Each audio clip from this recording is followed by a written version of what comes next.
네, 국회가 자초한 고금리 폭탄 얘기 좀 해봤으면 좋겠습니다. 국회에 이제 한 해 넘기는데 며칠 남지 않았습니다만 왜 연내에 법안 처리를 못하면 이런저런 일들이 생기는지 지금부터 점검해 보겠습니다. 그에 앞서서 박근혜 대통령이 오늘 연이어서 문화활동과 관련된 외부 행사가 있었습니다. 그 장면 보시면서 대통령의 생각도 점검해 보겠습니다. 이 자리가 어떤 자리인가요? 매월 마지막째 주 수요일 이 문화가 있는 날 행사인데 오늘 박근혜 대통령이 태권도 공연을 관람했습니다. 제목은 스포츠 문화 태권도로 차오르다.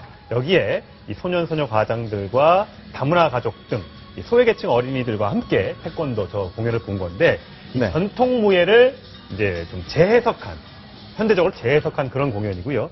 스포츠가 이제 앞으로 문화로 좀 재도약을 진화를 해야지만 세외의 이 관광 상품으로 또 문화 상품으로 잘 팔릴 수가 있다. 이런 걸 강조하면서 오늘 저 공연을 참관을 했습니다.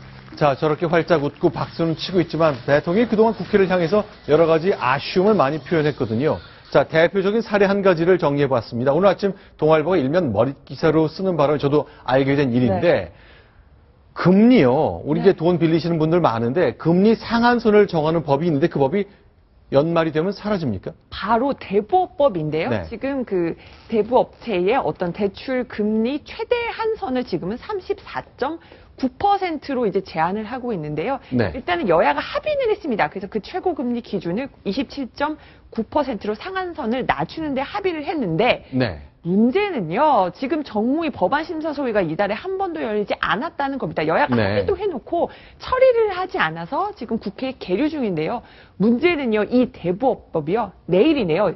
내일 바로 소멸이 됩니다. 일몰법이라고 해서 내일 소멸이 되기 때문에 내년부터는 이 최고 대출 금리를 어떤 규제할 수 있는 법안이 잠시 사라지게 되는 겁니다.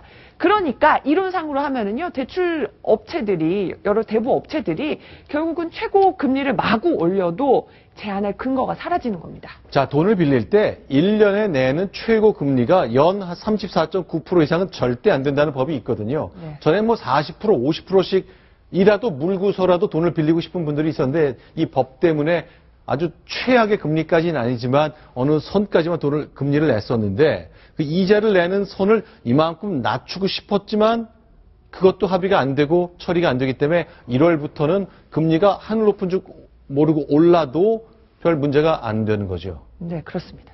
네, 여당, 야당에서는 지금 상황 뭐라고 설명하고 있습니까? 일단은 그런데 뭐 그렇게 처리해야 될 민생 법안들이 많은데 네. 협의가 안 되고 있고 또 정쟁 골몰을 하다 보니까 네. 지금 내일 본회의가 열릴지 말지도 참 의문이고요. 특히나 지금 법안심사 소위 자체가 지금 통과가 안 됐기 때문에 이 법안이 지금 넘어가려면 또 시간이 필요할 것으로 보입니다.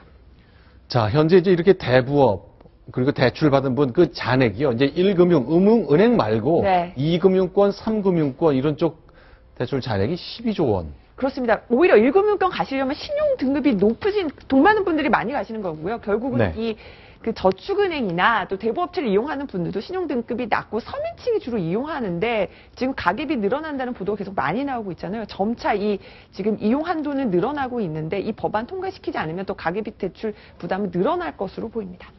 알겠습니다. 국회가 왜 빨리 움직여야 되는지를 잘 보여주는 일인데 말로는 중산층과 서민과 우리 국민들의 행복을 위한다고 하지만 이런 이자 부담에 대한 고민이 좀 있어야 될 것 같습니다. 국회에게 맹성을 촉구하겠습니다. 다음 소식 넘어갑니다. 순위 확인합니다.